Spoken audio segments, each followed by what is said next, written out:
Nepal's first e-learning platform, otish.com. त अब एउटा क्वेसन मैले यहाँ चट्ट लेखेको छु प्रोफेसनको लागि। Mister Prakash a lawyer submitted the following details of income and expenses भनेको छ। अब यो लयर रहेछ पेसाले भनेपछि अब उसको ल फर्म छ होला पक्कै पनि हैन।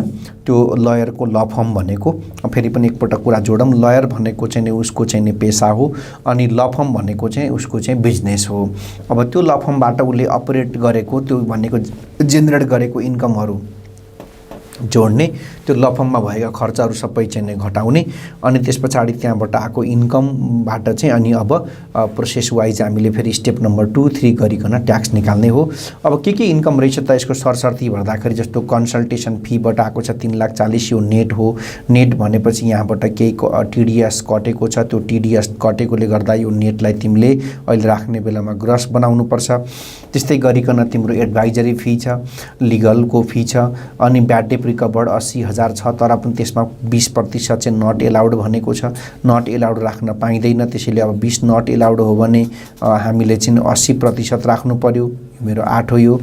अनि त्यस्तै गरिकन गिफ्ट आएको छ, income from writing articles, article लेखेर आएको छ, interest from private money lending. अब ध्यान देऊ यो ब्याजहरूमा कारोबार गर्ने, जस्तो तिमीहरूको ब्याजको लागि पैसा लगानी गर्ने, भाडामा दिने, यो सबै भनेको चाहिँ नि प्रोफेसन होइन, यो चाहिँ तिम्रो लगानी हो। सो त्यसैले यो इन्ट्रेस्ट चाहिँ अहिले तिमीले प्रोफेसन होइन इन्भेस्टमेन्टमा राख्नुपर्छ। त्यस्तै गरिकन हाउस रेन्ट, अब मैले तिमीलाई नोटमा प्रशस्त लेखिदिएको छु, इम्प्लोइमेन्ट पढ्दा पनि इन्भेस्टमेन्ट पढ्दा पनि हाउस रेन्ट राख्नु हुँदैन।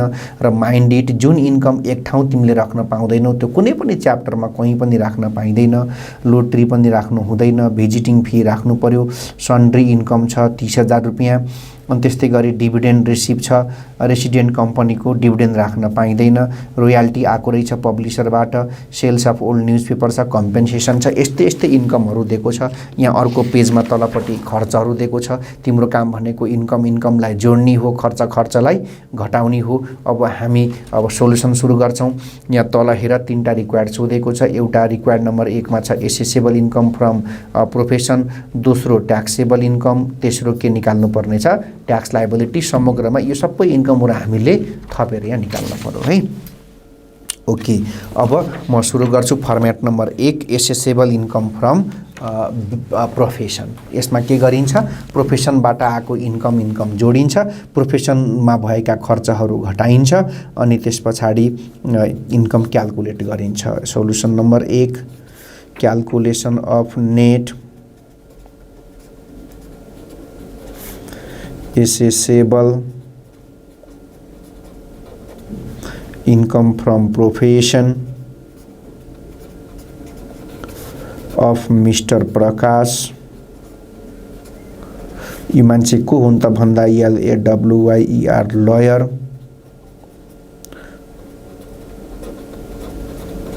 For previous income year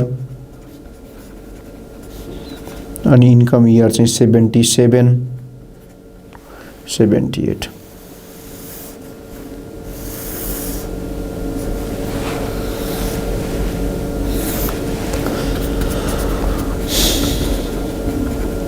particulars amount. अब हामी राख्न सुरु गर्छौँ इन्कम फ्रम प्रोफेसन।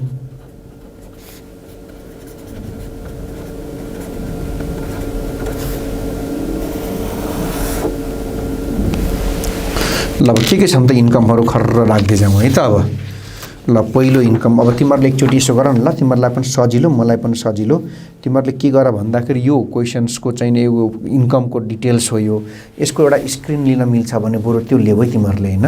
अनि अहिले मैले भन्दै गर्दाखेरि हरेक पटक मैले क्वेसनको यो पेपर उठाउँदै देखाउँदै गर्नु पर्दैन। एकपटक यसलाई सर र तिमीहरूले यतिको स्क्रिन लिदियो भने अहिले इन्कम हेर्न पाउँछौ नि। ल एकचोटि सट्टा लिदियो त। ल यसको एउटा भिडियो नभए हुन त पज गरेर एउटा रेकर्ड गर्दा पनि भएको, धेरै बाटो छन् तिमीहरूसँग, बुकै चाहिँदैन। ल अब इन्कम के रहेछ भन्दा पहिलो इन्कम छ कन्सल्टेसन फी। मैले तिमीहरूलाई इन्भेस्टमेन्ट पढ्दाखेरि पनि भनेको छु, कुनै पनि इन्कमलाई फर्म्याटिङ गर्दै गर्दा भनेको फर्म्याटमा राख्दै गर्दा त्यो इन्कम यदि नेट र आफ्टर टिडिएस छ भने त्यसलाई ग्रस गर्नुपर्छ। अब यो नेटमा रहेछ त्यसैले ग्रस गर्नु पर्यो। ग्रस गर्दाखेरि के गर्ने भन्दा 3,40,000 डिभाइडेड बाई तिमीहरूलाई मैले भनेको छु रेन्ट हो भनेदेखि 90 ले भाग गर्नु अनि अरूहरूलाई चाहिँ 85 ले डिभाइड गर्नुपर्छ। यो भनेको कन्सल्टेसन फी भनेको रेन्ट होइन, त्यसैले 85 ले डिभाइड गरिन्छ इन्टु 100%, यो निस्किन्छ 4 लाख रुपैयाँ। एउटा बुझ्नु के पर्छ भने ग्रस गर्दा 4 लाख रुपैयाँ भयो, नेटमा 3,40,000 थियो भनेपछि यहाँबाट टिडिएस निस्कियो। टिडिएस कति त सर भन्दाखेरि ग्रस भएको 4 लाख र क्वेसनले दिएको नेट 3,40,000 को डिफरेन्स, यहाँबाट टिडिएस निस्किन्छ 60,000। टिडिएसले अहिले तिमीले ट्याक्स लाइबिलिटीबाट लेस गर्नु पर्छ है। ओके, अब अर्को इन्कम छ एडभाइजरी फी, यो छ 1 लाख रुपैयाँ, राख्दै जाउँ। अर्को छ लिगल फी, त्यो नेट कि त आफ्टर टिडिएस भनेकोलाई मात्रै ग्रस गर्ने हो, बाँकी जस्ताको तस्तै राख्दै जाउँ। त्यसपछि ब्याड डेट रिकभर्ड इन्कम राख्दै जाउँ।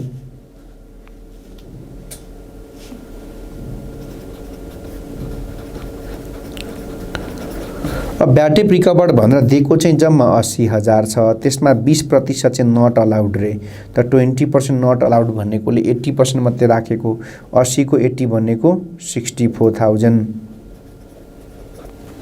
त्यस्तै गरिकन गिफ्ट रिलेटेड टु प्रोफेसन भनेकै छ, गिफ्ट रहेछ 20,000। इन्कम फ्रम राइटिङ आर्टिकल, अब मैले तिमीहरूलाई अस्ति पनि भनेको छु पत्र पत्रिकामा आर्टिकलहरू लेख्नु भनेको यो चाहिँ नि व्यक्तिको पेसा हो, त्यसैले यही आउँछ। 50,000 interest from private money lending, interest भनेको चाहिँ पैसा लगानी गरेको, लगानी गरेपछि ब्याज आउँछ भनेपछि यो पेसा होइन, इन्भेस्टमेन्टमा राख्नुपर्छ। हाउस रेन्ट राख्न पाइँदैन, लटरी राख्न पाइँदैन। भिजिटिङ फी, भिजिटिङ फी रहेछ 80,000। सन्ड्री इन्कम, विविध इन्कमहरू,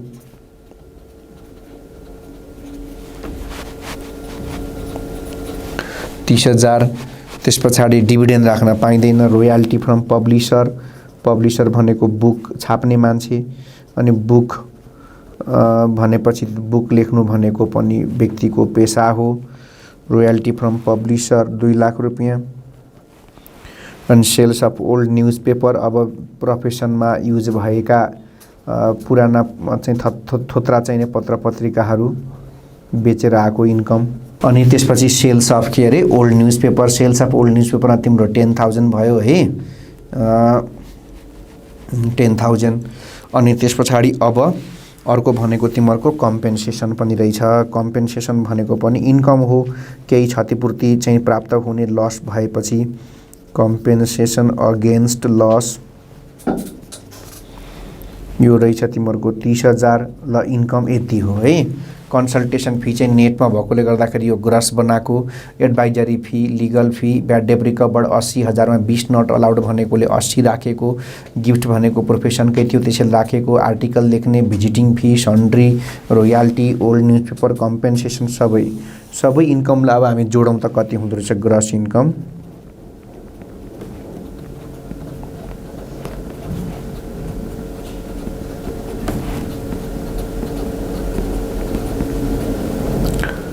ग्रस इन्कम फ्रम प्रोफेसन, यसलाई हामी ए भनिदिउँ। कति हुन्छ यो इन्कम जोडौँ है त अब है ल, जोडौँ है कति हुँदो रहेछ। तिमीहरूले पनि यसो जोड त, म बिगार्न पनि सक्छु। जोडौँ।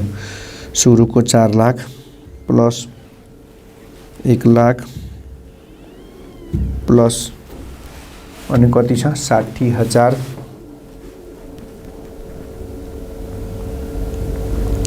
Plus 64,000 plus 20,000 plus 50,000 plus 80,000 plus 30,000 plus 2 lakh हो है त्यो 2 लाख प्लस त्यो 10 र त्यो 30 गरिकन एकैचोटि 40 जोडिदिन्छु भन्दाखेरि 10,44,000 भयो। सबै इन्कमको टोटल रहेछ 10,44,000 भयो इन्कमको टोटल। अब यो सबै इन्कमको त ट्याक्स तिर्नु पर्दैन। अब इन्कमको टोटलबाट खर्चलाई घटाउन पाइन्छ।